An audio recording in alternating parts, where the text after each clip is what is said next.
Alright, we're gonna go ahead and do a bit of a test mic. Everybody on YouTube, can you hear us now?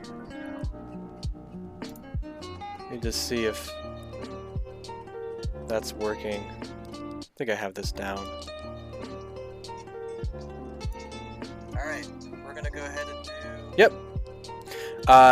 Hey Bex, would you do a quick mic test and just make sure we can hear you? Hello, my name is Rebekah Saltsman. I am sitting in my house in Michigan.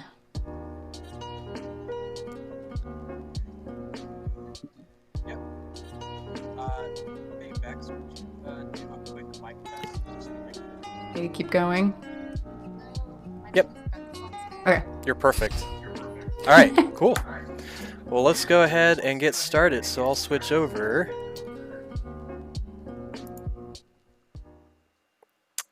Hello, everybody. So now you can kind of see us and other people in the room too. So if you're joining us, you'll see us in here. So just a kind of little bit of a short introductory announcement. I just wanted to thank everybody for being able to join us tonight for this casual fireside chat Q&A session with our friend Bex from Finji Games. So tonight, just it's going to be a pretty just organic session, asking your questions, especially now at this point, where everybody is, a little bit more than a day away from their final submissions. So if you know about the GDEX Game Jam, it's a 2-week session that we've been doing for the first time this year. We've been hosting on Discord, which is actually this platform that we're showcasing right now. Um, and we're actually doing it as a kind of a pre event to our GDEX TV show happening next weekend from October 9th through the 11th. So if you're interested, obviously tickets are live. There's a lot of really cool stuff going on. There is a public stream on the GDEX for our Twitch channel. That's all free. Um, and then we also have, our kind of different online ticketed events. So if you're in there looking to like connect with other game professionals, or if you're looking to see talks about different types of tutorials or information about what you might have questions with being a game developer in the industry. We have professional ticketed talks as well through our online service that's going to be separate from Twitch, and that's kind of what the ticketed part is. We also have and are still looking for exhibitors. So if you're interested in exhibiting, you can go to thegdex.com, and I think let me just go ahead and switch. Yeah, cool. Over to the web page so you guys can see that. For those of you that are in Discord, you probably don't see that unless you're on YouTube. But if you go to thegdex.com, you'll see all our information there. And you'll have the ability to kind of buy tickets, of course, but get more information about speakers coming up.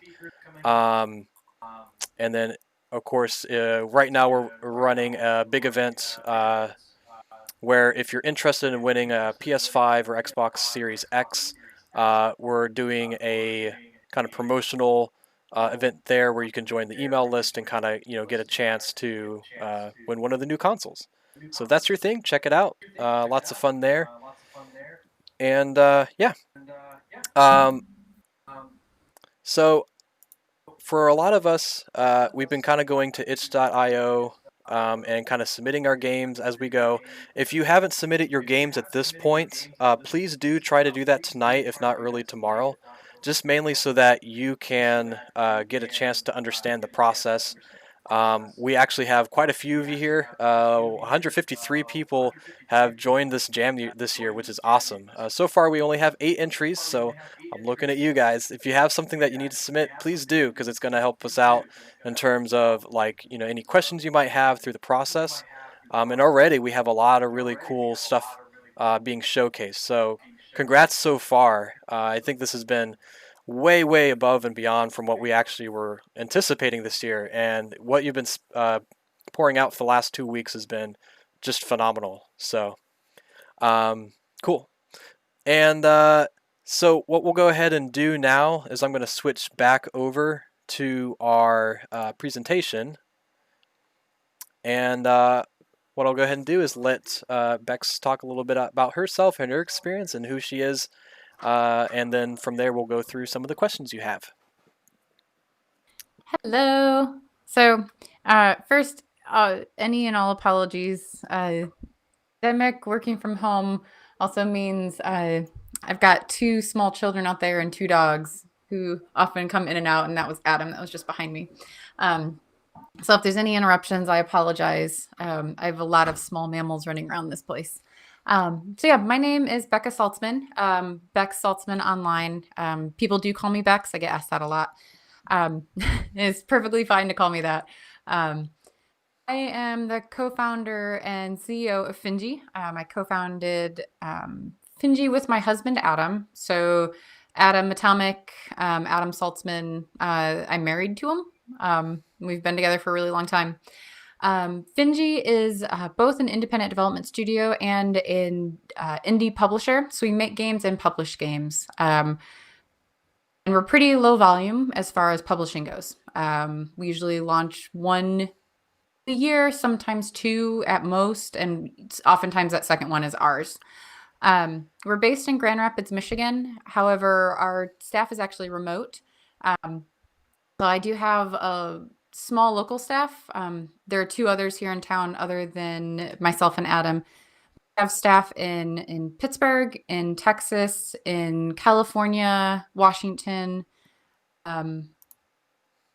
Feel like I'm missing someplace.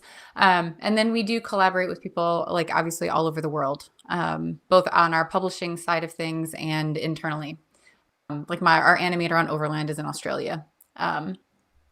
So it's a little bit about us. As far as like our back catalog, we were an Overland launch title, or I'm sorry, an Apple Arcade launch title with Overland last year. And we sim launched that on all the consoles and PC Mac Linux day and date with Apple Arcade. We also published Night in the Woods, which you guys are probably familiar with. Also Wilmot's Warehouse, Feist, Panoramical. And up in the next year or two, we've got Chicory and Tunic. We're also working with Scott Benson and the Glory Society on their new title, which the title hasn't been announced.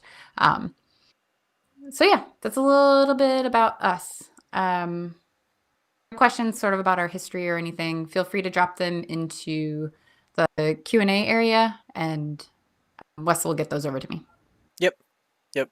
Thanks a lot for the background. I think that kind of helps, especially folks that may not be as familiar with your company, which I don't know who doesn't. You'd be surprised. No, I mean it's really cool. Like, so we actually had a connection with Bex 2 years ago in 2018, and that's kind of how like Keith, who's another one of our coordinators for this GDEX Game Jam event, actually helped to connect us. And so we've had the pleasure to be able to talk to her as well as Adam earlier. I think it was beginning of the Game Jam on the Saturday. Mm-hmm. He was actually in as a peer reviewer to kind of give you guys feedback on your games. So definitely thank you for your time and for your help just kind of giving us some information. For those of you who are interested in knowing how to add your posts to the questions, all you have to do, and I'll kind of reveal, it's kind of the big no-no, right? Reveal my panel. But all you have to do is in any one of these channels, and you can even do this in the event stage channel where a lot of us are even chatting away. If you just type in, explanation point Q, ampersand and A, and you can say, I don't know, whatever your question is. What is a question? That will show up. Our bot will take care of that, and that'll show up in the Q&A output. And so you kind of see that there. And then as we go through the talk tonight, we'll go through them as many as we can and try to answer any and all of your questions. So that's what we're going to do. So without further ado, I think we'll go ahead and get started. Let's see if I can kind of showcase all of this, and then I'll kind of move back and forth. So we'll kind of go from the top down, and then I'll keep looking to make sure if there's anything else. Yeah. Cool. All right. We're getting a couple of questions on YouTube, so we'll definitely keep track of that. Keith is going to be helping me out to make sure that we get all the questions we need. So cool. All right. Are you ready? I feel like it's a I'm hundred ready. questions. So cool. Totally ready. All right. So uh, I'll do just one for me, and then I'll kind of go through everybody else's. So the first question we had is, what was the most surprising thing you learned while starting up a game studio? If you had to kind of think about, I know it's like thinking way back, right? So Uh, the like in most term, surprising. yeah, like in terms of the process, like maybe something that you didn't think was actually important to know about when starting up a studio, or even like a business standpoint. Yeah. Um, You're actually touching on half of my answer. oh, okay. Um, when people think about like I'm gonna make a game, you think about the art assets, you think about the programming, you think about the sound, you think about like playing something. Um, there's a whole other side to video games. Even like when you start up your sort of small team, um, like who's doing the production work. Like there's an entire group of people that helps make these things exist that has nothing to do with what you like actually has everything to do with what you see on the screen because it wouldn't exist without these people, but they're not pushing polygons around in the engine. Like they're not they don't need I don't even have like for example, I don't have Unity installed on my computer and I never will. I don't need it. I'm never going to do something like that. And that honestly, especially when we started making in like the early sort of early iPhone games that worked, the business side of that takes up an insane amount of time. And even now, I mean, I've got a staff of three half, and technically I need like a staff of eight in order to keep track of sort of all the stuff that we're doing all the time. Like it is Yeah. so much. Like it's just launching a game is a full-time job just to deal with the consoles, for example. Yeah. Um, I was really surprised by just how kind of bulky the invisible part of game design was and running a game company. Um, I'm very familiar with it all now because huge portions of it I did with some help from Adam for years. Like uploading assets, managing metadata. Those are all words that you can ask me about. I can define them all. Even the marketing and PR part I used to do, and managing biz dev relationships and the contracts and like sort of like this endless pile of invisible labor. Um, and 100% those people are game devs. They just aren't engineers or artists or sound designers Yeah. or I don't know, effects people or animators or whatever. Um, it's whoever you see on the credits that made the game. There's at least like a 40% extra staff that's over on the side that just made it exist. Yeah. Um, Yeah. I mean, that that was, was a surprising part. yeah, and a lot of times from what I've seen, it's kind of interesting that you went in and talked about a bit about where you started when you were working with Adam and all that too. Is a lot of times you have to wear a lot of hats because, especially, and it's not just because I work with multivarious. A lot of times we tend to have to like fill in multiple roles because it's not just the fact that it's a game studio, but especially when you're starting off, you're trying to figure out where do you fit in to the ecosystem, who's your audience, where do you market to. So a lot of times you're building up a business, right? And a lot of times you may not have all the resources immediately. You may not know exactly where you need to go until, or you may know where you need to go, but you may not, may find out later that need it to be somewhere else too. And so people kind of Well, wear and a let's lot of be hats. honest, when you're just starting out, you can't afford to not wear a lot of hats. Yeah. Like, I mean, things cost money and people should be paid. Um, so when you start out, it's not like I started out with Finji trying to publish 5 games on multiple consoles. I didn't start out attempting to sim launch. We attempted to launch a game, a singular game on the only one iPhone that existed at the time. I didn't even have to backwards compatible that thing. Like there was only one screen size, Yeah. and that's what we did. And I wasn't even involved really at that point. I popped in like a year later with finances and stuff. Um, so yeah, like the idea that you would start out a business plan of like, I'm going to sim launch this day and date on every console in existence plus PC, Mac, Linux. Like, I mean, no, you're probably not. Unless you have some kind of financial backing, because that's the only way you can afford the people to do something like that. Yeah. But Yeah. No, that's great. Cool. Good. We're gonna go ahead and start up on the next question. So I'm just kind of going down the list. Earthshine was asking, in the broad sense, what do you do about like in terms of copywriting for game development? And Keith actually wanted to kind of move through this a bit more. Okay, gotcha. He's telling me something else. So he asked specifically, let me see if I can get in here. Regarding the can marketing I ask and a real quick question oh yeah. about the term copywriting? What are we talking about? Are we talking about like writing copy or marketing or PR or news copywriting? Are we talking about If I the could chime in real C quick here. Yeah, go inside ahead. circle Go ahead, copyright? Keith. Are we like So, legal so copyright or the act of copywriting? yeah. So Couldn't this was my tell from question that to them as question well. what I was going to be talking So about there. I can talk about both. yeah. Yeah. So I think Bex, you can hear me, right? The question actually was about copywriting, WRITING, in terms of ad copy, and how do you go about working with copywriters for marketing purposes and promotional purposes. And I think Wes should have the actual full text of that question there. Yep. But I mean, those are two very important things to consider in the I'm not business seeing what's going on in of game chat, development. so I don't know Yeah. if there Oh, was a clarification. so do you hear Keith talking? Okay. I can't hear Keith talking. Oh wow. Okay.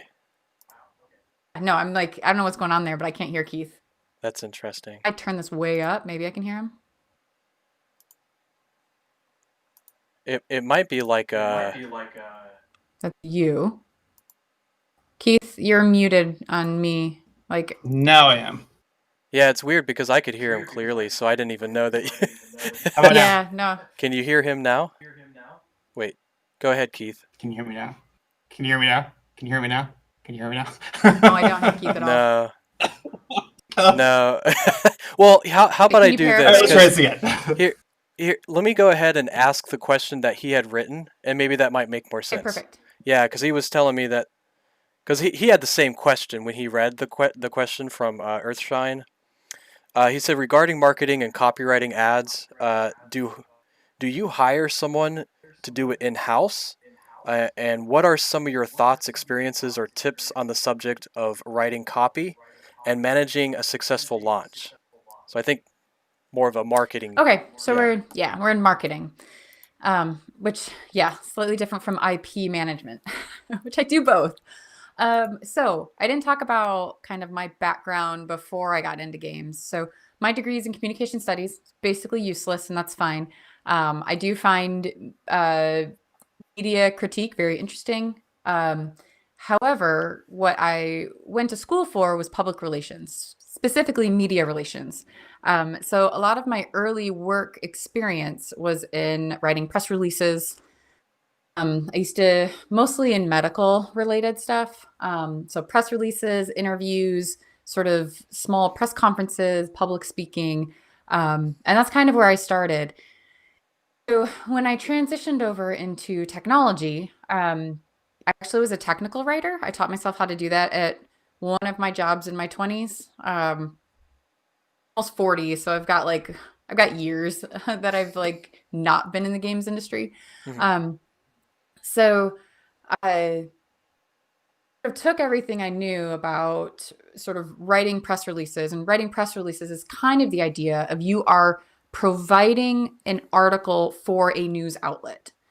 don't think that the things that they read in the news are actually just written by somebody else. Um, it is often like somebody like me on the corporate side or education side or medical side writes a press release about something interesting, sources all the quotes from the researchers and everything else, and then we send those out. And sometimes journalists do their due diligence and they write something new. And sometimes, like, your whole press release will just get um, recopied into a newspaper or a website somewhere, and a different byline will be added to it.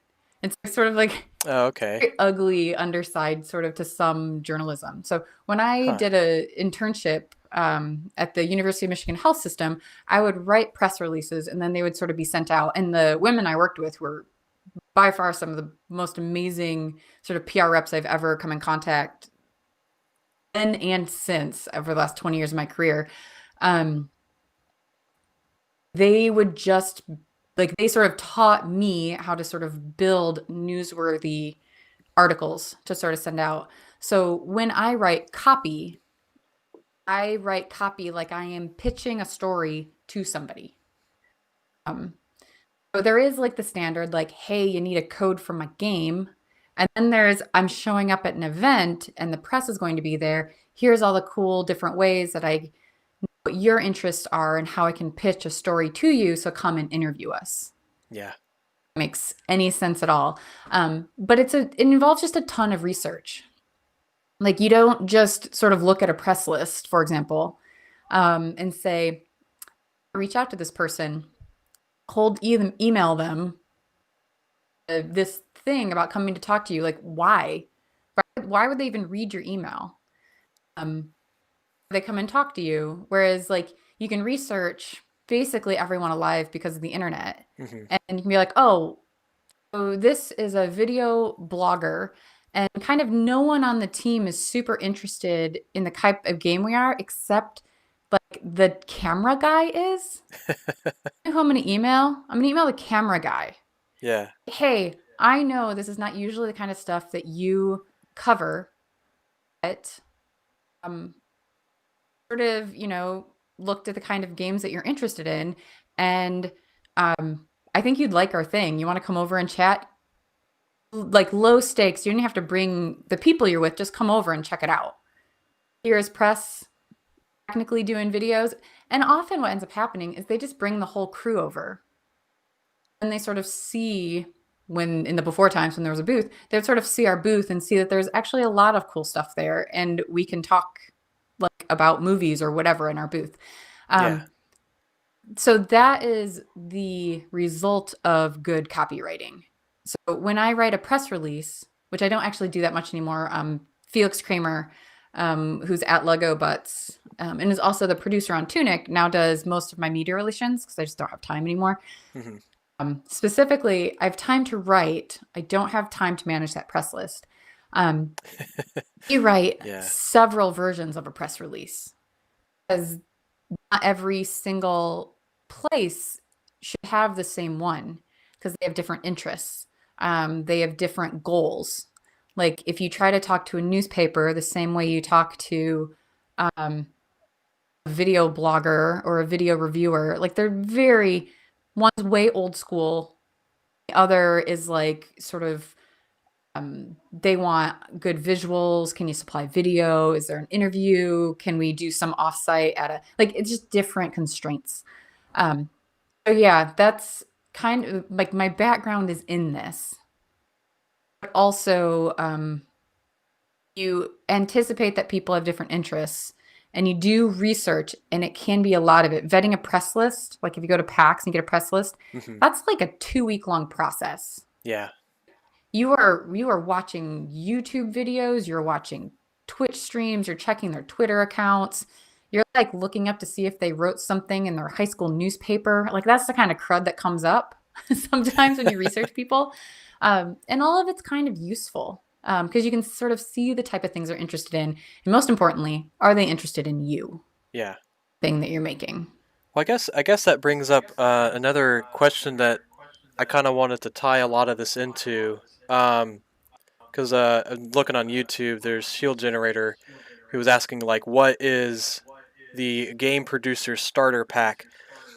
But that question in general is kind of like a little bit why we have you here tonight. Is like a lot of us are, indie game developers, maybe aspiring to either work at a company or even starting our own company. And so a lot of this, we're kind of wondering, like, let's just put it into a PR perspective. Let's just say we have a really stellar game that we feel is like 99% done. It's going to be a international hit, right? As an indie game dev, like, are there really key points starting off, or expectations even, that we should be looking to do when we do a press release, or when we try to even do a crowdfunding campaign, or what have you, to get that game in front of as many people as possible, to get it, it as successful as possible in the first run or whatever. Maybe it isn't the first run. Maybe that's the answer, right? So, what do you think if someone was Um, starting off? uh, One of the main things first is if you are sitting on a game that's 99% done, we're already too far. Like we're too late to sort of start any of this process. You start development on a project. That is when you should start building an audience for your project. It's not a thing. I get emails like this all the time. My game's done. I just need to market it. It's like, well, no, marketing takes 2 years in the indie space. And that doesn't mean 2 years of like going to every single event. Nobody can actually do that. I can because my butt doesn't have to be in this seat making a game. Like my computer just goes with me and I answer dev relation emails and whatever, like as I'm traveling around. Like it just travels with me. But like Adam, it's not very easy for Adam to code standing on a PAX floor. Yeah. The idea that you would get done with something and then think, oh God, now I have to sell it, we're already too late. And kind of every publisher will sort of say the same thing. And you'll see it with game developers too, even game developers who know better. They'll go heads down for 4 years and like pop their head out of the sand and been like out there, like, well, the market shifted under your feet two Yeah. years ago, but you weren't paying attention. So when you start making a game is when you absolutely should be paying attention to everything going on around you. Like several years ago, like 2000 and what year was that? 14, 15, sort of at the early time or early days of streaming. If you were heads down during that time, you popped your head back up in 2017, you missed the streaming boat entirely. Didn't have access to the type of ways that you needed to launch a game. And that's sort of what I'm talking about. So usually, especially in a flyover state, the big question is like, well, if I can't travel to an event, how can I possibly build an audience? And one, y'all are doing it right now. Like if you're participating in a game jam, you're already building an audience because your early audience are often the developers that you work with and the developers that you come in contact with as you participate in different groups of sort of the game industry process. Also, like fan servers you hang out on. These are all early people who will follow your Twitter account, will look at your work. I mean, even on my Finji Discord, we have like a game dev channel. I'm never in it, but it's like it's a place for people to safely show their stuff. An audience that's there interested in Finji games. Like they're not allowed to be like, come buy my game. Like it's not Yeah. self-promotion, but it's like if you're working on something cool, talk about it with other people who work on cool stuff.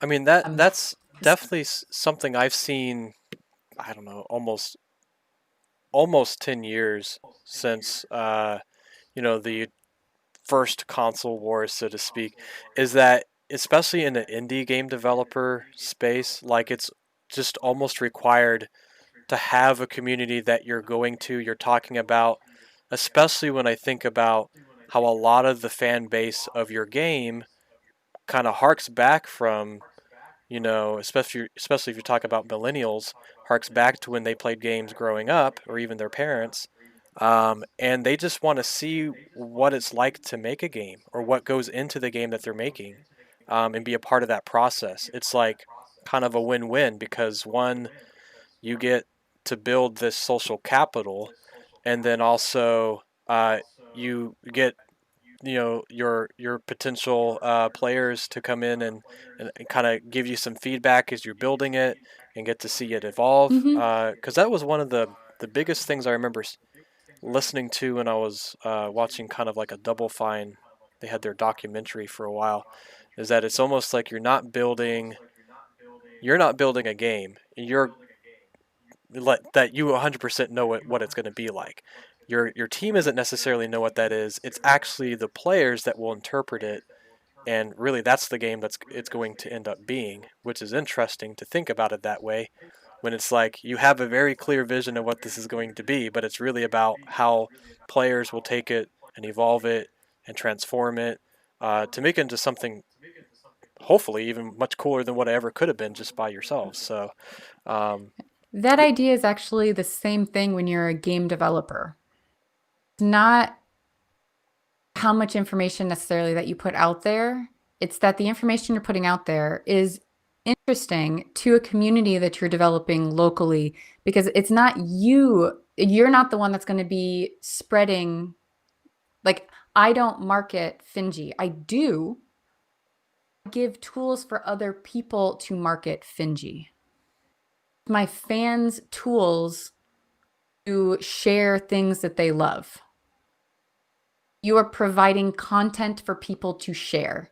That is sort of just the base rule of, and actually, several years ago, maybe 2017, early 2018, my years get blurred together. I hear you. Rebekah from Ooblets, I don't Mm. even know if this post is still up, wrote a really interesting story that sort of, or an article that sort of talks about the viral just gifting of Ooblets from early marketing. It's out of date because that's like from 2 years ago, but it's a really good sort of snapshot in time about really good marketing. It wasn't necessarily thought through from the beginning. It was just like, this game is cute. Gifts. Gifts are cool and easy to share. That's like a really smart way to sort of approach all technology. So like, you have a game. What's cool about it? And why would somebody want to share it? Like with Overland, this wasn't intentional, but we thought the bugs in Overland were very funny. And they were. And we used to just GIF them and make fun of ourselves on our own Twitter account. Not. It also makes us a little bit more human. Yeah. Um, it's just kind of part of it. Like Night in the Woods just ended up with like just a really powerful Kickstarter and a very dedicated fan base just from the Kickstarter. Yeah. But it was like a big deal to sort of do those Kickstarter monthly newsletters, which like Scott was still writing earlier this year, I think. Oh, really? It's not necessary at this point. You could definitely stop that. But like, you just sort of have to find your local community, find your online community, build up trust, make friends. I'm not don't network, make friends with people.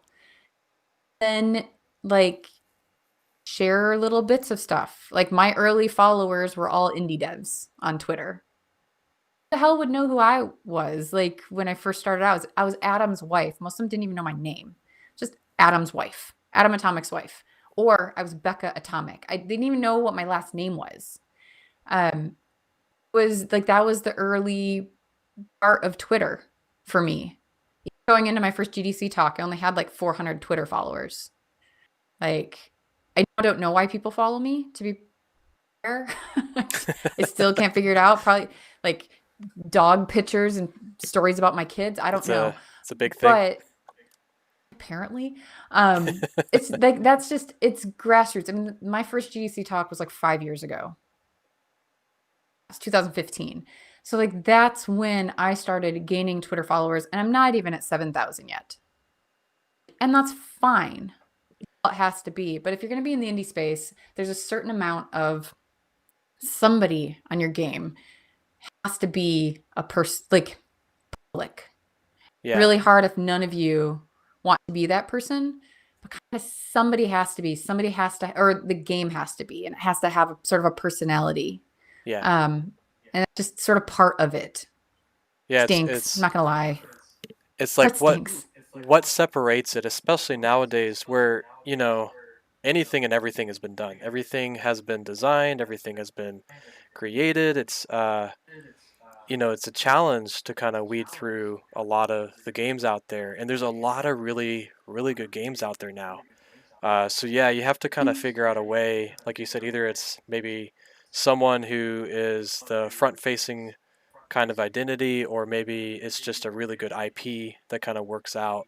But yeah, I think And it that's has to feel comfortable. Like yeah, you can spot like a try hard, and not because they're like trying to be jokey or funny, but because it just doesn't feel natural. yeah, relatable. And it's not like you have to be super funny or anything like that, but just like what is a comfortable voice to speak in? I'll speak in that voice. Because people are going to follow you because the voice is showing through in the game as well. Yeah. Like, because you're creating it. So, like, we sort of joke about sort of the Finji family. Uh, that all came out of Fast and Furious. Like, we're just kind of nerds over here. We're just movie nerds, and um, like I always taught like I always say that like any of our publishing partners are the sort of people that I would bring home and I would put them out at my dinner table. They could stay in my guest bedroom and eat dinner with my kids. Like they would be allowed to meet my children. And that's kind of like our personality. And that's not fake. That is very true. That is how we run our company. But it also is sort of the feel of all of our Discord server, our Twitter accounts, all of them feel like this and feel like that on purpose. We want to be approachable. We really love mentorship. It's one of like the pillars of our company because that's personally important to me and Adam. We want to help beautiful things exist, but we also want to space our own tiny corner of the internet. It has a bread channel. Like our Discord has a baking bread channel. I Love it. It doesn't matter. It's just that's part of our personality and the Yeah. part of our personality that we sort of put forward into the world. I mean, that's really cool because like I meet a lot of different folks, and I think their backgrounds, could really, when working with other different groups, I've got a lot of folks with different personalities and backgrounds that gives me a lot of ideas of what they could probably do to build a community that way, just kind of based on what their interests are. So, but yeah, so I'm gonna keep moving along just so we don't run too long without answering more questions. So, I know that Shield was asking before. Uh, were you? And I think you already answered this, but just to kind of clarify, were you a publisher or developer first? And it sounds like you were kind of mostly a developer in some Developer. instances. Yeah, We were definitely a developer way before we were a publisher. Adam was making Flash games in like 2007 or yeah, something. I mean, Cannibal was 2009.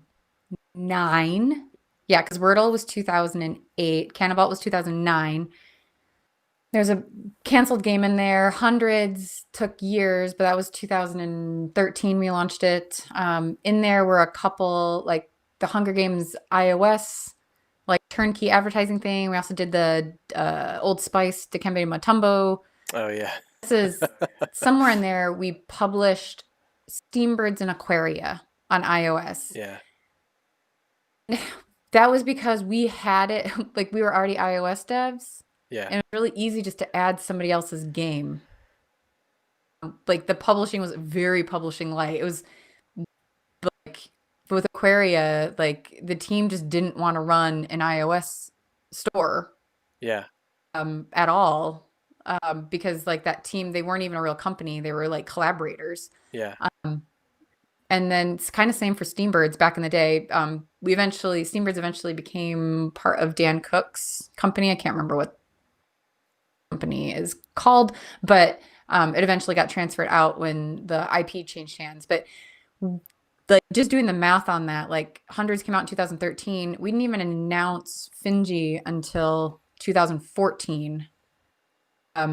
And we ended up publishing Night in the Woods because we were pivoting at that point to PC and console development. And that was just because the iOS market was sort of free to playing and Hmm. it just wasn't a design track that Adam was that interested in. So we're Yeah. like, we just need to make bigger games.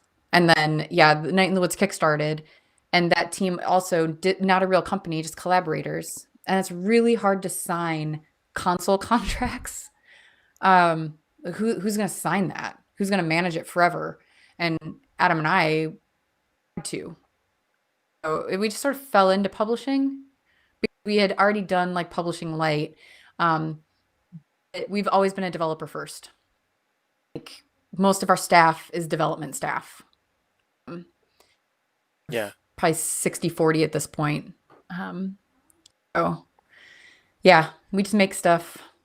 It's cool.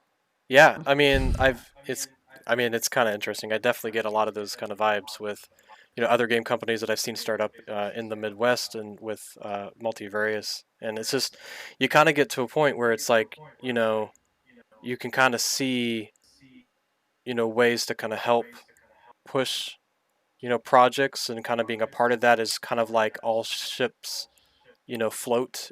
You kind of help each other out, and you can kind of get things in a successful state in that instance. Yeah, So, so there's another thing too. Games take a really long time to make. hmm. Um, and what do you do with your staff between games? Like, we're kind of done with Overland. What the heck am I going to do with a QA and biz dev staff Yeah, until I'm ready with whatever the next Finji game is in like a year and a half or something? What do we do with all those people? And what I'm doing with them is I'm just launching other people's games yeah, and keep more people in jobs. But also, I'm kind of always watching the market. If I was only an independent developer, which is a hell of a job. yeah, yeah, If I only did that though, like I kind of have me personally, I really don't have anything to do yeah, in projects. That's not, I am doing development actually on the new stuff, kind of on the narrative quest design side of things, but like normally, like in the past, that hasn't been the case. Like I've managed the Night in the Woods launches. I do all the legal, like I'm the one who keeps up on everything, but it also means I have to talk to my dev relations at my consoles like every quarter. I don't go multiple years without talking to Sony or Xbox or Nintendo or even Steam. Like I have to talk to them all the time. So it also means I kind of know what they're doing next. hmm, Um, and because I know that, one, I can sort of help pivot us in early development, early prototyping, but I can just use that information to like biz dev out other things. But also because we have this internal development studio, when my teams need engineering mentorship or they need to talk about architecture, or they just need design playthrough mentorship, I have staff for that. Adam will just sit there and screen share the entirety of Chicory with like Greg and Alexis watching. So then they can see Adam play the game and just stream of consciousness as they go. yeah, Um, and some of our engineers need to know how to no, I'm not even going to attempt to. I have a stutter and you can never tell, but there's some words when they have to sort of make it so you can't hack your code. It starts with an yeah, O, ends with skate. I'm not even going to try to say it. Uh, we can just talk to our lead architect that is Finji internal to sort yeah. of walk our teams through that. Like that's really cool to be able to sort of provide that. So Finji is like this weird biz dev arm of all of our publishing teams. But Yeah. then we have lots of mentorship on tech and audio and design and art, which is kind of nice. Well, and it also makes sense in terms of a business standpoint because, you have a lot of pools that you can grab from and just organically, I mean, you're obviously not going to have like one project, like all these projects in at the same time and all these projects start at the right time. They're going to go in and out of each other. So, in terms of a risk management standpoint, Hmm. you want those, right? So, like you Yeah, said, you well, have people to hire on. able to put Night in the Woods next to Tunic, next to Chicory, next to Overland, next to I'm missing somebody. Wilmot's Warehouse. Like I'm able to put these, and they're in very different genres. But I trust that like mine and Adam's judgment on what we think is awesome and what our fans would like sort of crosses across all the genres. Which one like hopefully will help our internal sales, which funds our company, but also will help other teams just make more games. Like if my publishing one of our games ensures that that team can make more games, it's like well lived territory. Um, like our goal is just to make more beautiful things exist, and if we can help that using our skills, kind of in our one creative life, like that's just what we're gonna do. Yeah, yeah, cool. Uh, I wanted to shoot a shout out from Emu, just so I get enough people in here answering because we got quite a few of these coming through. He asks, "What does a good pitch look like?" I could talk about this for hours. Jeez. Give the brief answer because Okay. there's lots of resources out there. Yeah.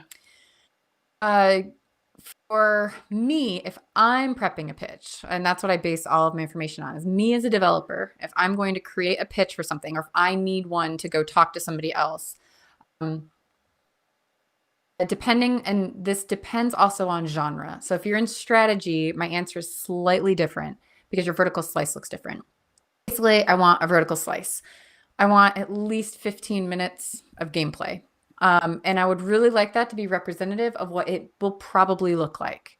So no gray box, no, Unity asset model, and preferably with good game feel. Like if I were to set this down at a show floor, I would have a good time. And they may not know that like that asset right there is totally effing placeholder because you can't tell. So I would want to see a good vertical slice. Behind that vertical slice, I would want to have a playable build of something, something that like sort of first line dev relations who plays kind of gray boxy stuff would be able to play the game and use cheat codes basically to hop through it. So they have the pretty version, the sexy version that they can take to the suits. Just going to be broad general. But then they have the one that they're going to be used to playing. This is what the full game looks like. Sort of giving them the tools to go to the people with money, whatever place you're talking to, publisher, investor, console, whatever. Convince them that the rest of the game is going to be just like this vertical slice that you're seeing.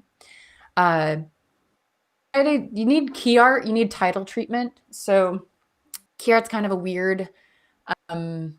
It's a very like industry term, but basically like if you take Tunic, fox with a sword and a shield and it's got a green leafy background, that's key art. Something like shows the personality of the title.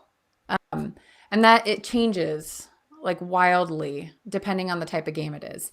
And then you're going to want a couple of really good screenshots, which if you did your vertical slice right, you can pull right out of your vertical slice. Yeah. So the prettiest artwork you can get without dumping 6 months into producing it.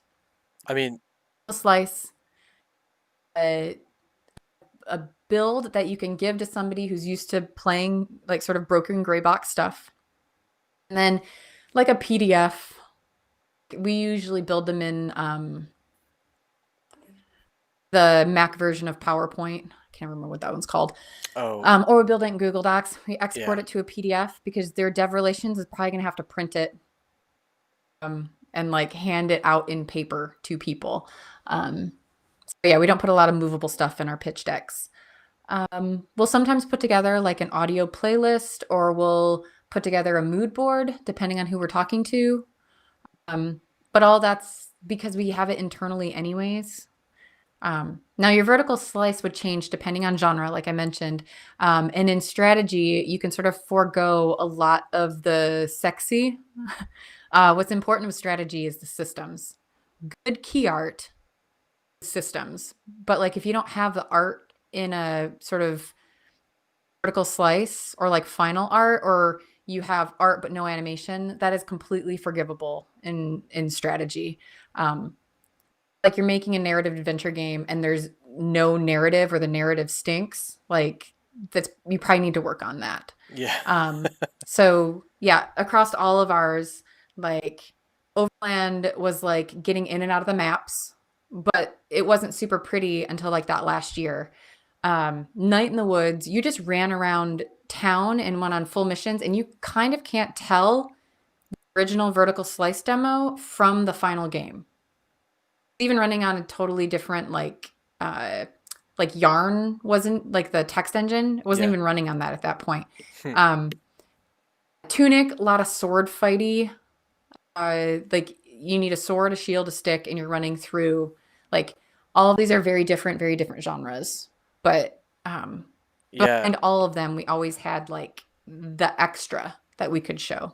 It kind of reminds, I mean, like something that just by doing a couple of different crowdfunding campaigns, you kind of pinpoint something I thought was important is that, yeah, you have this vertical slice that you always have to kind of demo and showcase, and it kind of aligns with, you know, your concept about how if you're making a game, you're not working to just finish it and then market it, you're building it as you're starting to market it. And that's part of it, right? Because you're going to have this thing that you're going to show people to kind of almost, you know, eyeball them in and get them interested into the game. And then, of course, you're going to be working on the game in the background too. So eventually you'll have more of it fleshed out, and that'll be to a point Well, where and you you can would start to. change it. It's Right. the Yeah. demos come from. You have your original demo, your mid development demo, and maybe your launch demo changes even again, depending Yeah. on how it works. But the thing you're talking about is onboarding. We actually talk Yes. about that a lot. How quickly can you onboard somebody to see why the thing you're making is awesome? Right. When the demo ends, do they want to play more? It's like, and we talked, it's like, it's really easy to onboard somebody to Tunic. It's simple. You're a fox, you're beating up cute things, running around. Like it's a very easy onboarding mission. But what we needed to prove was this is not Zelda. This is more combat oriented. These aren't puzzle dungeons. You're running around more Dark Soulsy. Hmm. Like that was a really important thing that we needed to show in the demo. Onboarding with Overland totally different. Can people, once they sit down, understand the UI? Because if they understand the UI, they can play the game. But if they Yeah. can't understand the UI and what the mission is, you're stuck. And we spent so much time trying to figure out how to get people on a packed show floor, which is terrible for strategy, to Yeah. sit down, pick up a controller, which they're not also used to playing strategy on, and be able to play the game and have fun. And that was onboarding. And it's not testing, because like it's not like Adam was sitting there watching this. He wasn't even at the show. But the rest of us were sort of sitting there like, where are they getting stuck? And we'd be like, just texting. So they're getting stuck kind of here. Doing this, they're reversing backwards off the level and crashing it. Why? We make that not possible, because that's the first thing they're doing is crashing the game by driving backwards. That was just the kind of stuff that we would pay attention to Yeah. while we're at shows. Yeah, because it's, I mean, I won't get too far into it because I got another question up. But that, you know, it's like especially when you're at a show, you know, you're not going to just get, I mean, unless it's a very specific show, at PAX is very broad. You're not going to get everybody that comes to the booth is going to be someone who loves strategy games, right? It's going to be everybody. Definitely not. You know, it could be someone's grandma coming in and Nobody. saying, I've never played a game before. And they're like, cool, play this and let me know what you think. Wow, that was interesting. Right? So you kind of It's have why to, we set up our booth the way we do. yeah, Everybody's seated. We try to make it mimic a living room because people come with friends, yeah, and we don't want the friends to pull the interested player away. right. We want them to be comfortable in our space and be happy to just sort of sit on their butts together and chat while playing a demo. try to make it as social as possible. Because otherwise, like a person will be like looking, like pulling headphones off or whatever, and like, oh shoot, my friends are leaving me, and then they'll just Yeah. like bail. Right. Like they don't even remember the title at that point. So Right. we try to make it as comfortable and happy as possible, and none of this like single player headphones on, even though it's a single player game. Yeah. That's not the type of experience we want people to have at our No. booth because nobody will stick around. Yep. No, that totally makes sense, and I've seen that a lot more and more too. Cool. I'm gonna keep going if that's okay. Go Uh, for it. I've got one from Jack Ewing who asks, and I think you touched a little bit on this, but how do you highlight the best side of your game for marketing reasons? So, if you say you have, a game that you're working on, and I guess you kind of have to understand the preface of it, right? Because you have to know who you're marketing to. Um, but are there some kind of like best practices or good things to know when you need to highlight, like, if you need to get it across, like how do you I guess you would almost call them the suits. How would you market it to them, or I even mean, people technically, I'm a interested? suit. Y- We're all suits at heart, right? Yeah, I call them suits because I'm technically a suit, even though I wear Yeah. hoodies and skinny jeans every day. So, and probably they do too. This is video games. Um, so, how do I highlight what's important? Um, there's a lot of stuff that's going to be in your game. And there are some certain things that need to happen or are obvious because of the genre that you're in. So I don't need to tell people that there's 150,000 words in Night in the Woods or whatever. What is important is that you can play it multiple times through, because there are things that you will absolutely miss on your first time through because you get to hang out with different friends. So Hmm. there's replayability in a narrative adventure game.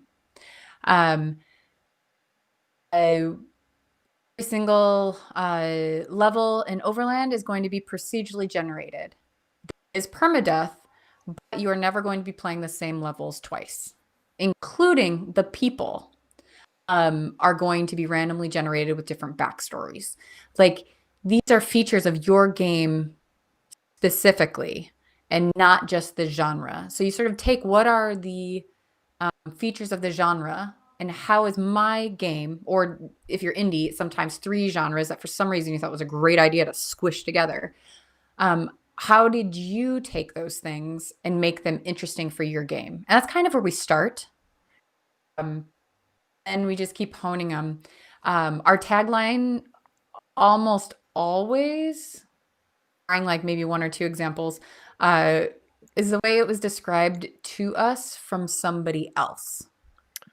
So when we take the game out, or even if we're on like our Discord or social media or the press writing about our stuff, we really do look at how other people are writing about our things, which harkens back to something you said earlier about sort of when you release a game, it belongs now to everybody else. Right. It's, you know what the game is actually about, but somebody else will just decide something completely unrelated, and it might be the leading theory for the rest of your life, and you're thinking that's definitely not.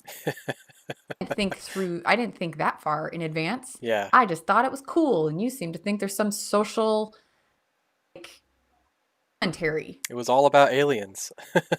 Really just like the red bag. Yep. Like Yep.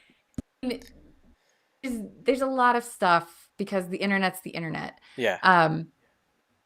So like you can just listen to what other people or have other people tell you about their game. And oftentimes like they'll just say you should describe it to everybody else. You can just take it. Like whatever sentence they said, just write it down. Yeah. Run with it. It's now yours because it's your game and their words are better. Right. Um, Yeah, because that's how our they understand it, right? And I think this kind of goes back to, and I've seen a lot of folks, and it's unfortunately a lot harder nowadays to do this. But I think you just need to, at whatever, I would say almost at whatever stage you want to slowly start to show your game to people and get feedback to grow an understanding of what it's evolving into. Because a lot of times people will look at it and they say, I don't understand this. They're like, oh man, you don't understand that, you need to go do this thing and that thing and this thing, and then there's going to be this wow moment. Um, which, if you're trying to build that, great. Maybe you need to kind of work on it to see how that works. But I know we had I forget his name, but he was working on a top down kind of like bullet storm shooter.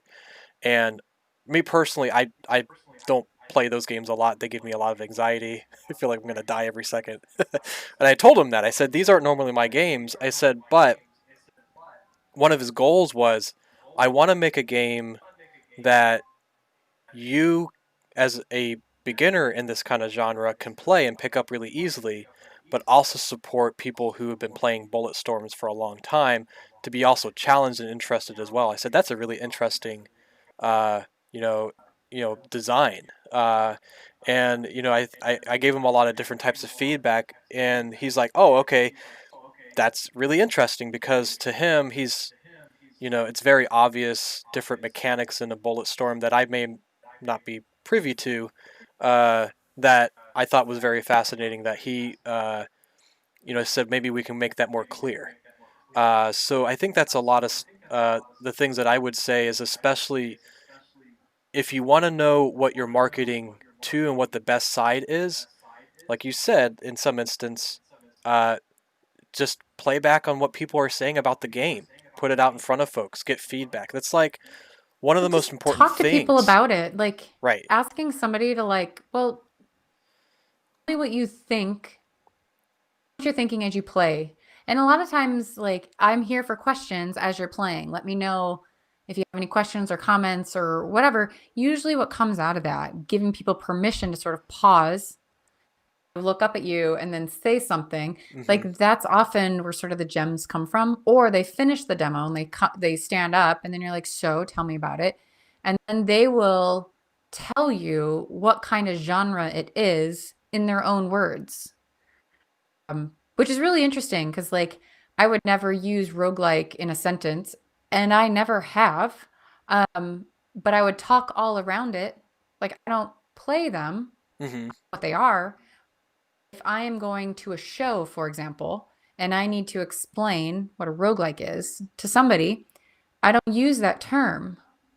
Partway through, they might be like, "Oh yeah, yeah, roguelike." Like, okay, we can now talk about it this way.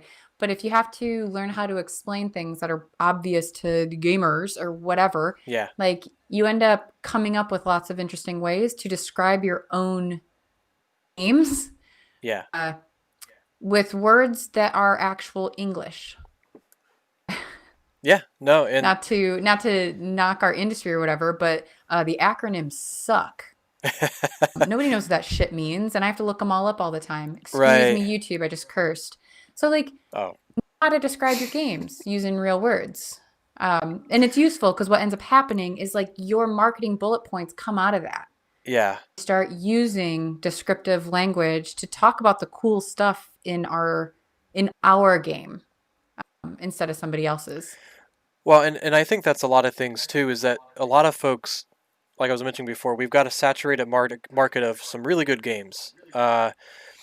But for the most part, you know, a lot of people feel like they have to reinvent the wheel. That's like their game has to be the most different game in the world, and or that obviously you want your game to stand out, right? You want it to give it a chance to be marketable and be able to like showcase this or that. But I've always been told like don't worry about reinventing the wheel. Figure out the wheel and figure out how to make it better. Figure out what are things that players are looking for in games because they'll tell you. They'll say, "Man, I really like this game, but you're going back to this thing that I really hated about that game," or "Wow, this was really cool. Like this roguelike part is what I really enjoyed about other games, like you were even talking about Dark Souls, right? What is that part? What are the parts of Dark Souls that people liked, and what are things that you can amplify in your game, or maybe you can market it that your game already has that you can help to give it a fighting chance, whether it's with Well, players or what publishers." or what have you. What pieces work in genre and what pieces don't, and what pieces honestly can be taken out of this genre and put in this one because it's just kind of cool. And there are inherent risks for that, which is why a lot of AAA games just kind of don't do it. And it's why a lot of indie games do. And sort of when an indie game does it, you'll see it almost trickle up because it's like, Yeah. okay, this is doable. And now we Mhm. can put a huge budget and a huge team behind it to sort of make it even bigger, cool feature of a particular title. But also, like when you sort of, and you see this all the time, especially in like early game development, you play the games that are made by 1,000 people in 3 different continents, and you're like, you want to know what I'm gonna make? Street Fighter. And you're like, no, no, no, no, no. Stop. Okay, you're not. You're not gonna make that. You are gonna make something else. You like a combat heavy game? Let's focus on that. Yeah. Not all the other pieces of it. Like, what can you do with combat? Or you like the arena part. Like, what pieces of this do you actually like? Because you're not going to make that. Right. One person or 4 people, or like you're just barely learning Unity. Like, keep your uh, keep your dreams in line with reality. Right. And oftentimes that's just like, I really like this one piece of design, and like this one over here. And what would happen if we put those things together? Um, Yeah. Sometimes you can create something like the designs are proven, but they may not be proven if you sew them together. And that's where you sort of come up with really interesting and evocative new things. Yeah. For sure. And that's the really cool thing. I mean, with like a lot of indie game developers, that you get some really interesting styles, and I'm like, wow, I just would have never thought of. Like you were just talking about fighter games. Fighting games have definitely evolved uh, since just Street Fighter, for example. And I think it's just very fascinating to see, like, maybe people that are very animation heavy are interested in the art style, or maybe people that are super into combos and figuring out unique ways to kind of recreate that. Um, so cool. Let me go ahead and keep moving.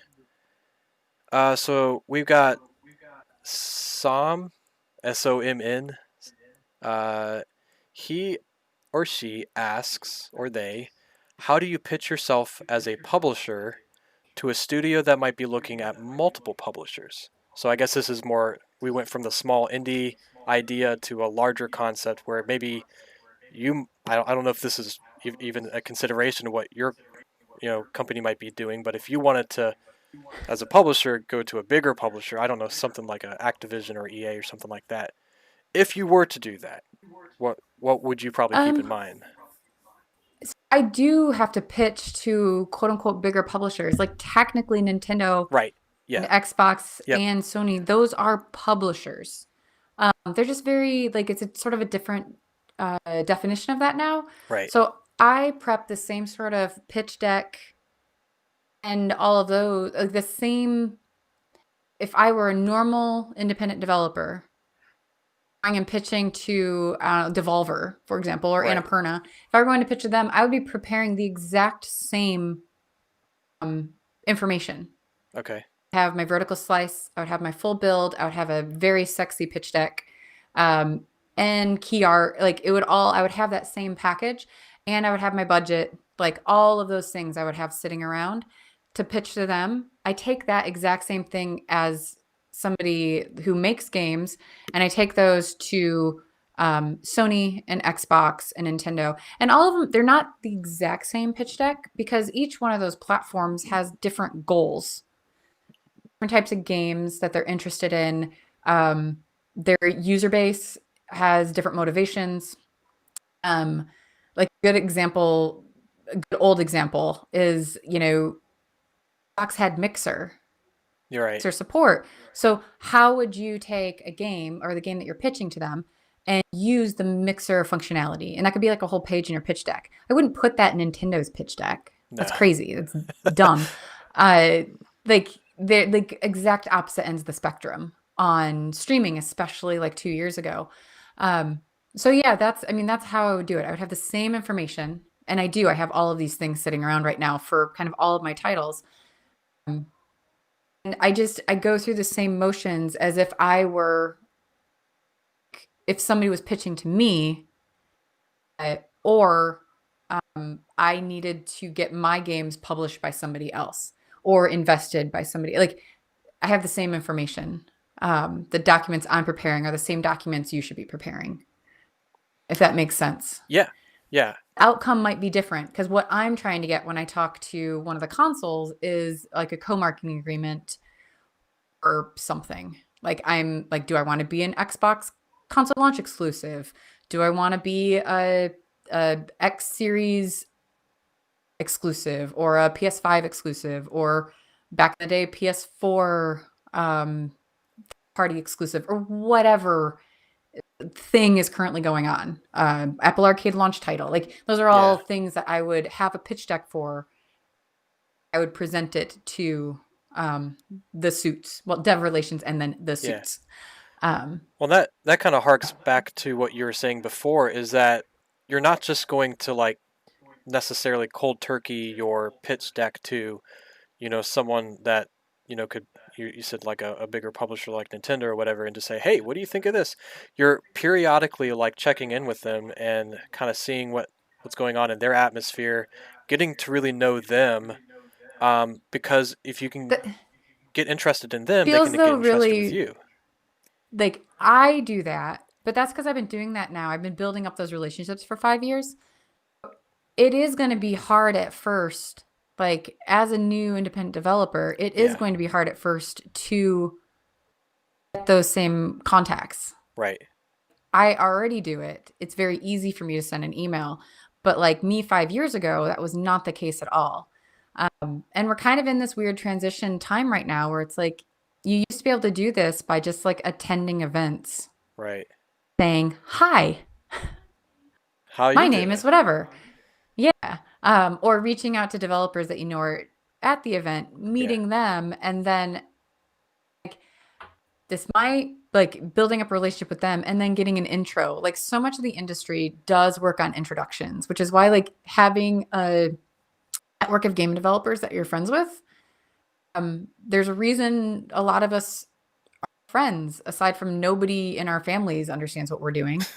You got to talk to somebody, but also like there's just not a lot of us. Yes, it feels like there's a billion games out there, but like there really just aren't a lot of game developers. Um, you can build a pretty extensive network across the world of like, I mean, for me and Adam now, like our best friends are just like kind of in the industry Yeah. and like live across the whole ass world at this point. But some of our earliest introductions kind of came through um, sort of like highlighting us and saying, "Hey, I think this is a game that you would really like, and you should talk to them." So Doing an it intro. and I kind of get that a lot too. Like if for people looking to get into game development as a career or a job too. But so say if you have like a game that you're going to, let's just say we're going to PAX, right? Let's just ignore the atmosphere and say we're going there or whatever. Um, and you say our goal, because we think that this will work. We've got, you know, we understand, say for example, Nintendo's platform, and we think that it would be a good fit because of X, Y, and Z. How would you go about, like, as a first-time developer, trying to achieve that? Is it like, do you try to prepare yourself by emailing them before the event? Is it, obviously So you there have a is pitch that. deck. Yeah. So There's a lot of a unknowns couple of what the things. process Yeah. is. So first event, what I would be looking for is trying to get somebody on that press list to cover me. Because that right there is the easiest way through the noise. Because all of the consoles, all the biz dev, like this is stuff they see because it helps weed out thousands of things that are being made. Um, they watch like viral things on Twitter. Like, so if I were going to my first, oh, I have done this before. I reached out to everyone on the press list because I didn't know any biz dev person that was there. And then I looked up everyone who was going to be there, company wise, looked to see if I recognized any of their games. Um, so think of a long time ago. I did this at PAX South a long time ago. Hmm. And I just met those devs. Um, and a lot of devs sort of travel solo, so they're always looking for someone to have dinner with. Um, Normal people, right? because like, yeah, we're all people and we're all in a new city and we don't know anybody else. Yeah. Um, so you just like early on, I would just look up who's going to be there, whose work do I think is interesting, and then usually Adam would do this because he's a lot more sociable than I am. He would just go and meet them and see if they want to go out to dinner, and we'd just go find whatever in San Antonio tacos. Yeah. We'd Yep. go walk to tacos, have drinks with these new friends that we made, and then now we know somebody at the show, and it just kind of builds from there. Yeah. Um, but oftentimes, a lot of those people may have had a biz dev relationship. Like, oh, hey, did you know so and so from Nintendo's here? Send them over to your booth, which I've done that before. Oh, hey, did you know that I saw an incognito dev relations walk by? If I see them again, or I'm going to get on Twitter and send a DM, or I'm going to send an email, like, hey, team that you should talk to. Yeah. Like, that's going to be launching like in a year. I think you should go over and check them out, which all of us have sort of done for publishers, for dev relations, for whatever, because you just went out with this new team, had dinner, and realized that, oh, that's cool as hell. You go over and play it in their booth, and then you make an intro. But it's just kind of how everything works. But in order to do that, you have to just make friends. You have to be willing to go into a relationship expecting nothing out of it, except meeting a cool person who makes cool things. And Well, even yeah. if nothing comes of that, fine. Because I am going to be traveling to these shows for a while. And wouldn't it be nice if when I showed up at a show, I had friends there so I'm not alone? Maybe I'm the only one who feels that way when I travel, but I hate going someplace where I don't know somebody. Because if I'm going to go on an adventure, I would love to go on an adventure with somebody else. Yes. Yeah. And that's where I started. But also, it has allowed me to lots of people and introduce people to the contacts I have, but at the same time, have them introduce me to theirs. Yeah, exactly. Yeah, and I think that's something to consider too. Is it's because I was going to point out that folks like when you're at an event or maybe you're meeting people for the first time, always kind of be prepared. Sometimes I've had these moments where we're talking with someone, they're like, "Oh, hey, I'm from Nintendo." I'm like, "Oh, crap."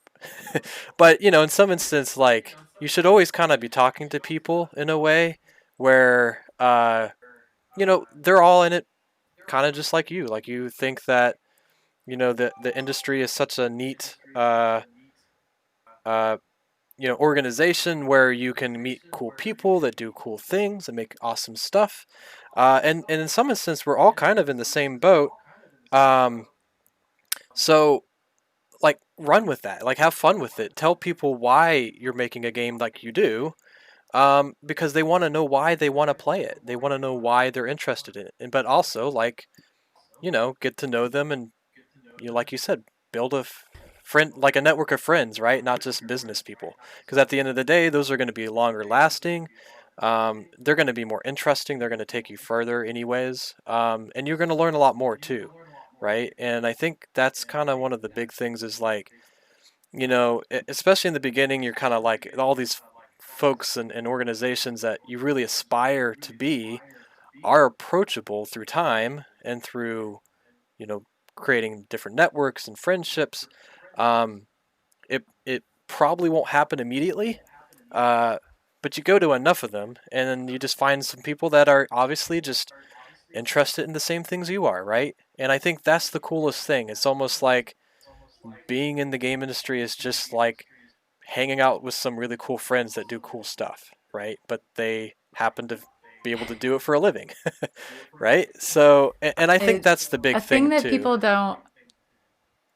don't understand, because they're like, oh God, it's Nintendo. Like, think about the people who work at the consoles. Think about yourself. Now imagine what the people at the consoles, what they're interested in. Just video game people. They're just like us. So like imagining that publishers or the investors that you're going to be talking to, or the consoles, or the people at Valve, or the people at Epic, that any of the consoles or any of the biz dev relationships you would have are somehow different than the rest of us making games is kind of crazy. They're just in like a different slot in the industry. We look at it, the whole thing, we're all sitting at home playing games, all watching movies, we're all interested in music. Like, we're all super excited for the new consoles to come out because of all the cool new stuff that's going to be available to play. Like, it's just our hobby. Hmm. And you end up in games generally because you found a job in your hobby. And that just happens to sometimes be somebody who's really good at account management over at Sony. Oh yeah, yeah, Just game people. And you can talk to a game person. Which, yeah, it's hard to sort of understand that, like, kind of as like even being young, you're just like, yeah, but they're old and I'm terrified of them. And oh my God, they know so much more than me. And it's like, yeah, they do. They're also like an interesting person who probably also saw a really cool horror movie 2 weeks ago yeah. and, really loves to run long distance. Hmm. Cool. You're a human. Good job. Now go meet other humans, Yeah, and talk to them about the cool stuff that you love and listen to the cool stuff they love. Like, they're just people. And really, really nice and good and kind people. Like, yeah. I really, really love kind of everyone that I've ever met at the consoles, and I've been working with them for years. Um, we just have really good biz dev um, chips in the industry, and we're kind of lucky to have such cool advocates.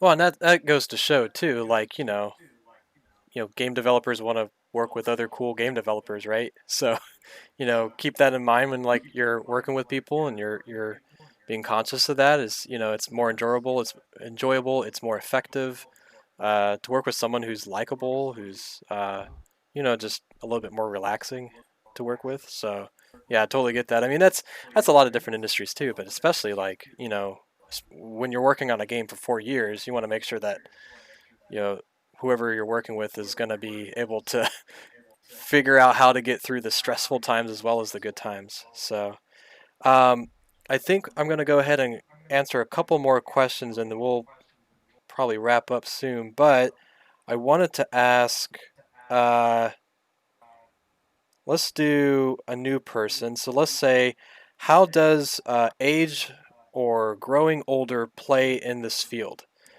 So as life gets more complicated and you have more responsibilities towards families, for example, how does this affect your life? Which you may maybe understand a little bit. Yeah. I got two goblins in this house, and Adam's trying to herd them to bed right now, and it's very funny because I can hear it through the door. And they're like, but daddy, but daddy. It's like, no, babies. It's That's 8:30. funny. Go to bed. Um, I mentioned earlier, I usually, people think I'm a lot younger than I am, but I'll be 40 next year.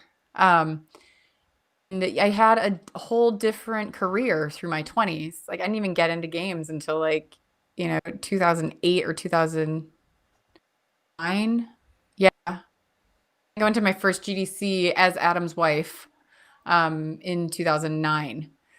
Um, so like there are some things like the industry obviously has some problems. There's a whole nother thing about crunch this week. Um, that's just absolute BS. The fact that we're still dealing with crunch issues, um, because crunch will destroy your family. Like there's Hmm. no way around it. Like if you want to someday see your children, crunch needs to get in the F and C. Yeah. Like it's hell. All of us make mistakes with it once, twice, 10 times before we sort of learn our lesson. So there's some things that I've seen. Like I've never had a proper AAA industry job. I have a lot of mom friends who actually work sort of more in the AAA space. And a lot of them have husbands or spouses or partners who also work in games, and sort of the gymnastics that they have to do to have children working games. Um, Crazy, um, because the hours, even when they're not crunch, they're not reasonable. Um, you can always you sort of see like, yeah, well, we have one more year until we finish this project, but he's on 12-hour days until then, and you're just like,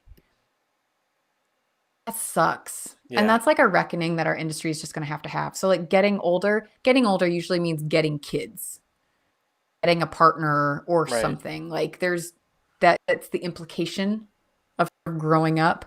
And it can be really hard. I actually told Adam that I never wanted him to work at a AAA company in the 20 or when we were in our 20s. Hmm. So he was getting like offers, like we could move to LA, we could move to New York City, we could like do all these, we could move to Seattle.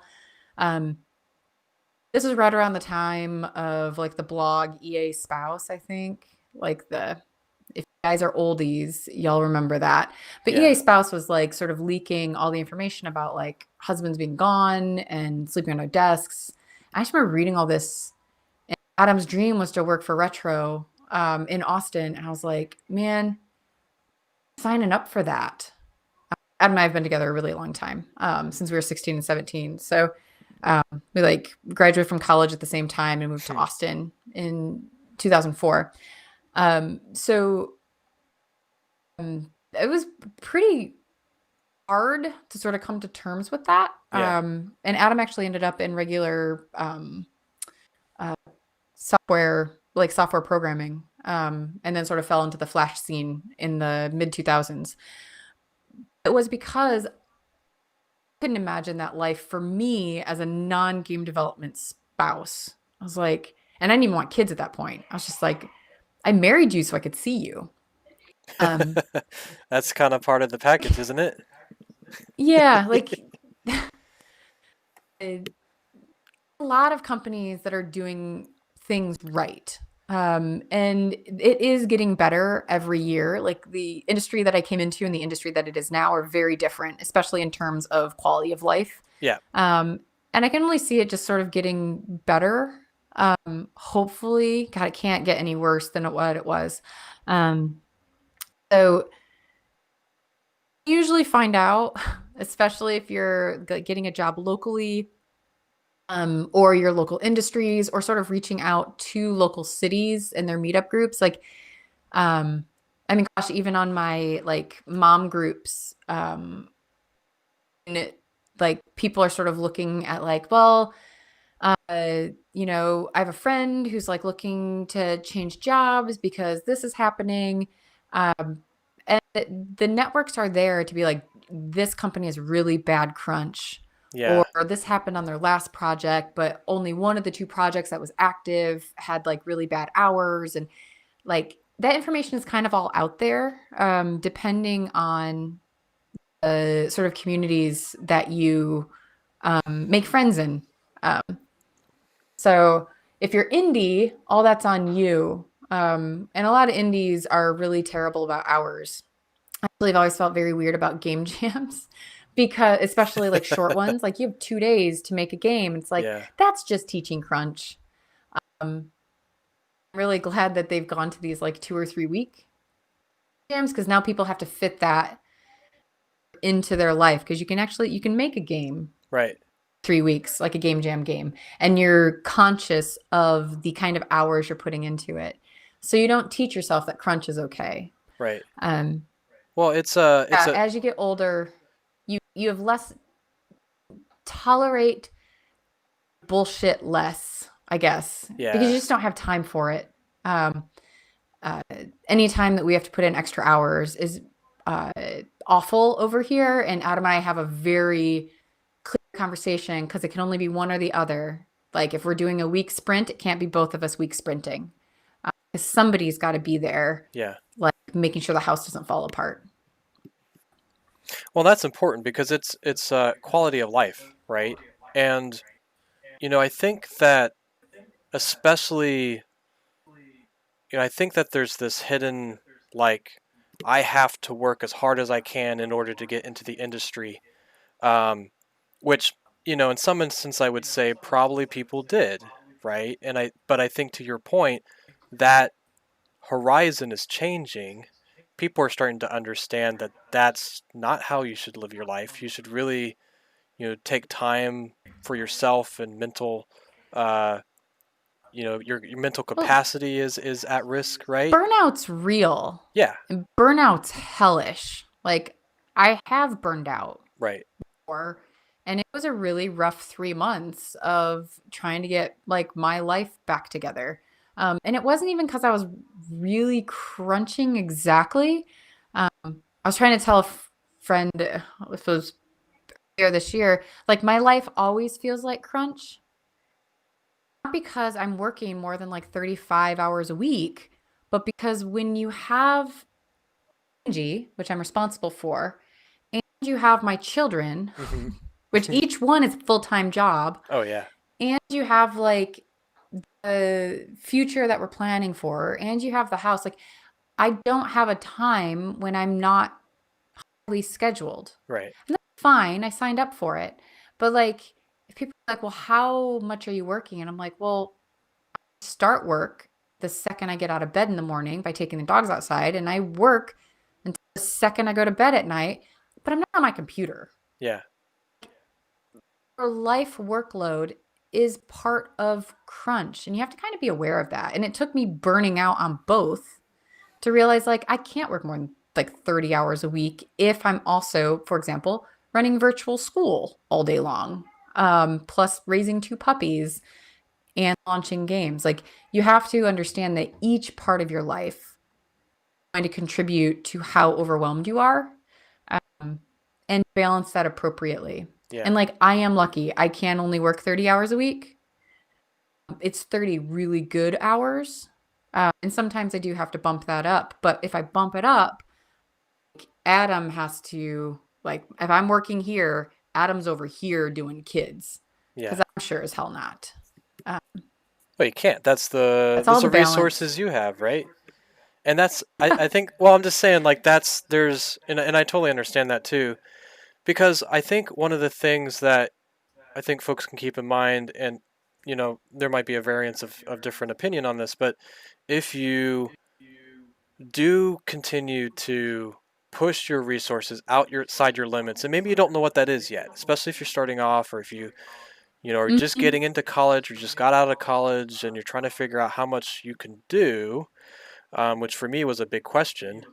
uh, Once you figure out what that is, you'll start to notice that not only will your workload and the quality of work be degrading, like it'll not degrading like personally, but like you won't be able to do as well because you're working so many hours, but also it'll wear down on you mentally, but also uh, in some instance, like you may not know exactly how to get around it, right? And you may not be able to ultimately enjoy the thing that you ultimately wanted to do and accidentally hate the thing that you're doing.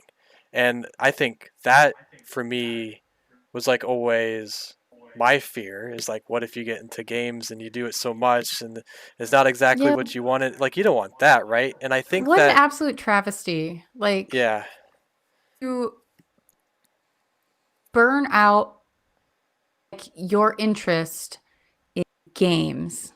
Of all the things in the whole world, if you're going to burn out, man, you better be saving lives or something. right. Like, you better be a surgeon to hurt yourself because of video games. Like, that's it's not cool. Like, Yeah. we make entertainment. We do things to make people happy. Right. And the fact that we're going to hurt ourselves to do that, like, that's dumb. Yeah.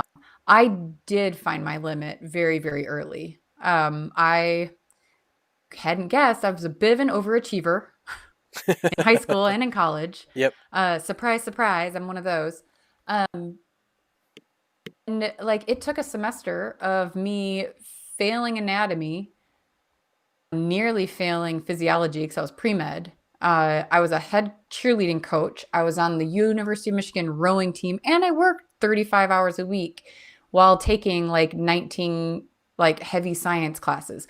Obviously, I Jeez. effed up a bit and ended up on like my 3.98 GPA going into that semester became a 1.9 or something. I was on academic probation. You can find your limit and you can try to dig yourself out that hole,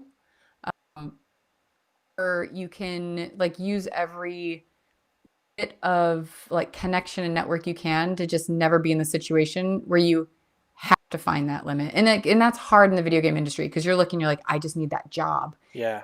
I get it. I 100% understand where you're coming from. And I don't have an easy answer for you, because crunch culture is ingrained, hard to get around. Yeah. I feel so badly for anyone launching a next gen title right now in the middle of a pandemic. I don't know how they're doing it.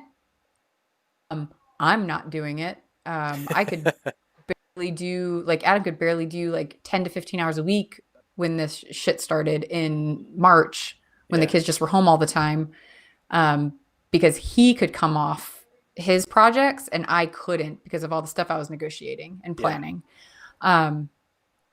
I don't know how the next gen titles are doing it, because of where they're at in their development cycle. And I really do worry about like how many brilliant game developers out there just this might be their last title before they have to bounce out and just do something else. Right. Yeah. It's And kind of a actually, reality, and it's interesting you put that because that was actually what I'll probably just say is the last question, which you started moving in terms of publishing, but like also like how do you see people generally just networking in maybe a post-COVID scenario, right? Uh, and that's um, such a good question because like we're asking a question that nobody has experienced yet. I mean, we've got hints, right? Like, we're running GDEX online, but in some instance, it was because we were seeing what other different conventions were starting to do, and we were kind of following suit. But no one really knows how effective it is and what the outcomes will be until really next year, once we start to see the results. But so a thing that is always going to be true is that the titles especially will always need to go between their tentpole titles. So they're always going to need independent titles to fill space between AAA titles, basically. yeah, If you think of it that way. That is always going to be a reality of how our industry works. And that does mean that like third party, so like the indie dev relations especially, are going to have to find us if they don't get to just troll the like PAX floor and all the other conventions that they used to be able to go to. They were everywhere. yeah, I mean, I would see them at every single convention. I would see them at E3.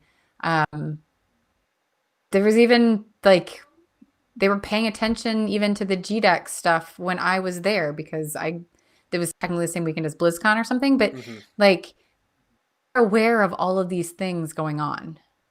Um, Now they just have to find it in a different way. So they're relying a lot, I'm guessing, on events like this, or like the online event. Like if you're doing an online booth at a certain convention. I don't know how the PAX ones works. We didn't do it.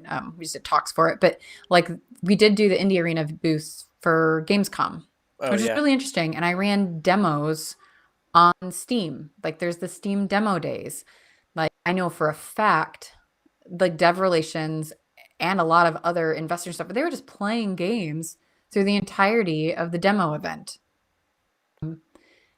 Those demo events are just going to sort of keep coming up across a lot of different storefronts. I know um, Bit Summit, the Japanese event that usually happens, like Bit Summit usually happens in May, but it was an online event in June or July. I don't know, it's all squished together again. Yeah. But I know that a bunch of the dev relations were involved with that and were checking out the demos, like running on Utomic or something. These things are out there, and the consoles and investors and publishers are all still looking for things. They're spending probably a lot more time on Twitter and checking the retweets from developers who are talking about the things that the people in their community are making. Because Right. how else are you going to find it? They have to fill their library. That Well, is a thing that is a thing they have to do for their storefronts. So us on like our side of things, we have to get through the noise.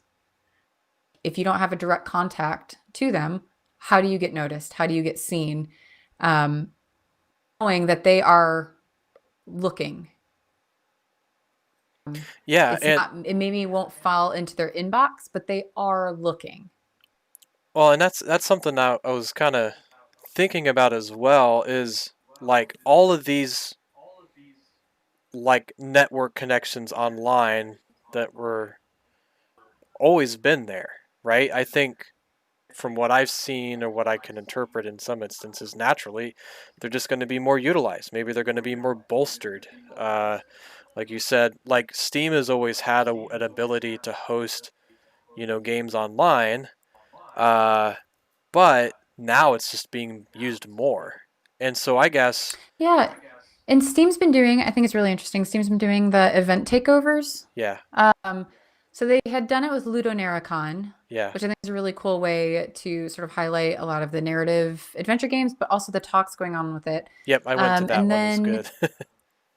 yeah, Indie Arena Yep, also had a highlight on Steam because they have the ability to like host all the streams and stuff. So if your demos are already right there, like it's kind of win-win for Steam. Um, there's wish lists, you're bringing in new audiences. Like it just makes a lot of sense. yeah, Um, so I expect a lot more kind of partnerships like that, especially between events, to crop up across like any of the storefronts who have any of the ability to handle that kind of traffic. That's kind of the main thing. yeah. So, Probably hear my children in the background. They're laughing very loudly, and I don't know why. yeah, they're like, aha, that was a funny joke, Mom. So Sounds like they're playing video games. they could So be. So, well, cool. Well, I think that's probably a good ending point at this point.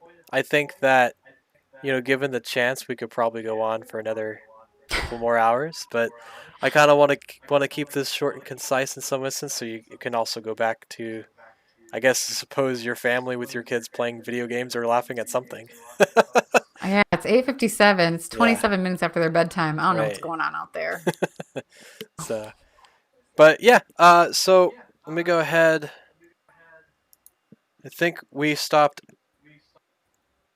getting more questions, but yeah, so I just wanted to, thank you for taking the time to go over a lot of these questions. I think a lot of this stuff too is, I think we'll look at this a couple of years down the line and obviously see things differently, but especially in the atmosphere that we're in right now where, things are kind of changing, from just being such a almost half and half mixture of, meeting people in person versus meeting people online.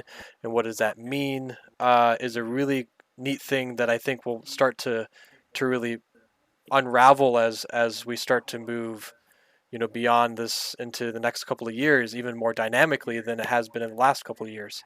So I wanted to thank you for being able to kind of get your insight just from your company standpoint and being able to take the time with us. Yeah, So of course. yeah, so we'll go ahead and taper this off. So thanks for coming out, Becca, Bex. I know. I think I named you in different emails, like all the different ways I could name it, and then Keith was like, "It's Bex," and I'm like, "Okay, I'm sorry.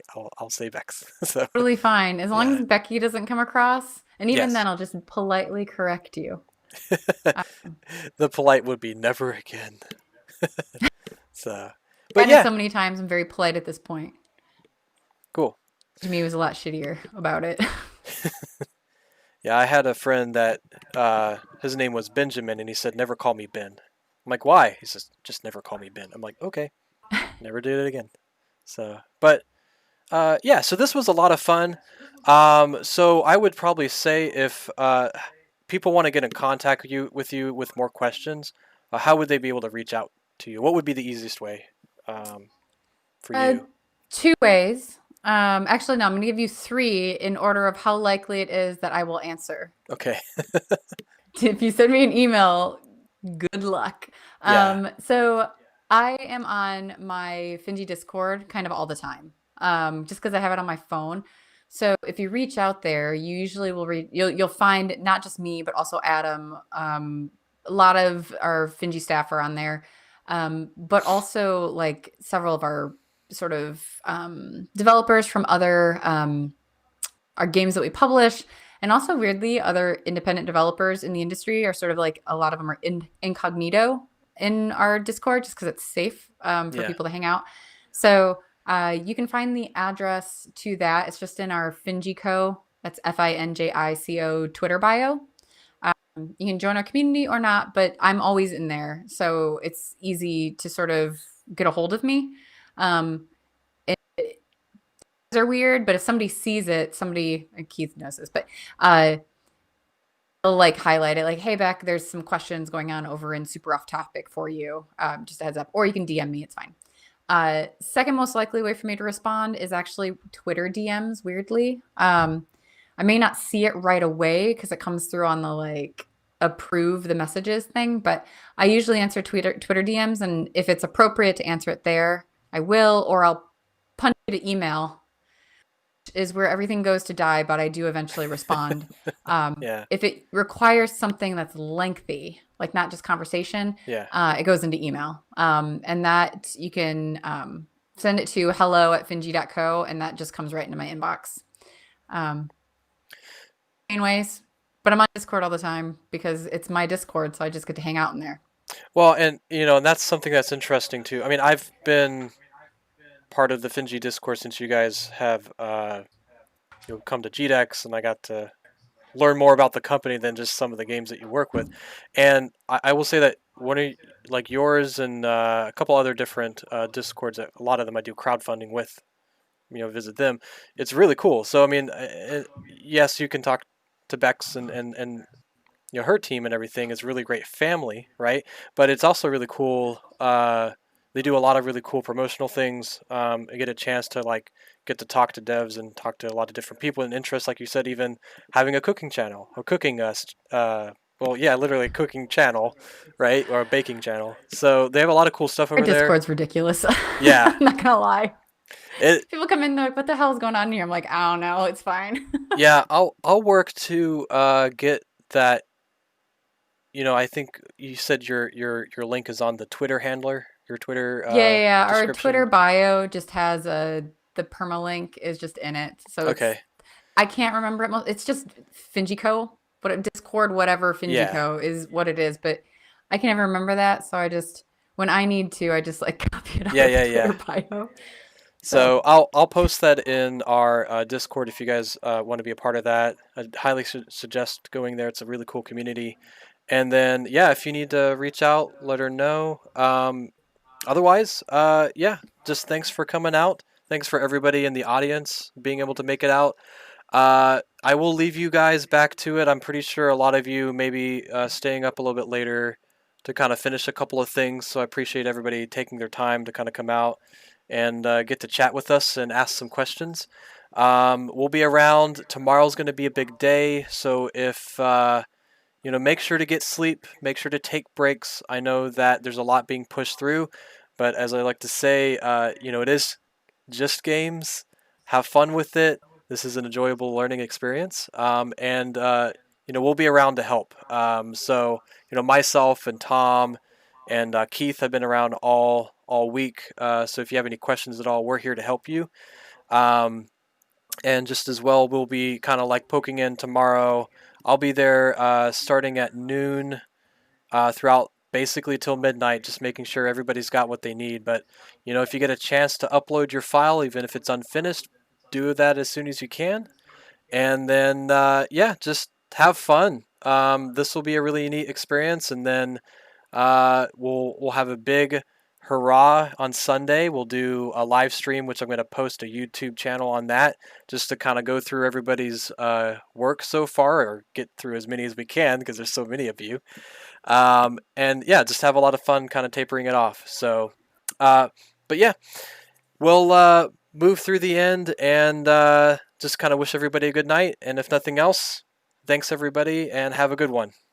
So it's kind of hard to sign off, but we'll talk to you guys later. Cool. Thanks, Bye. everyone.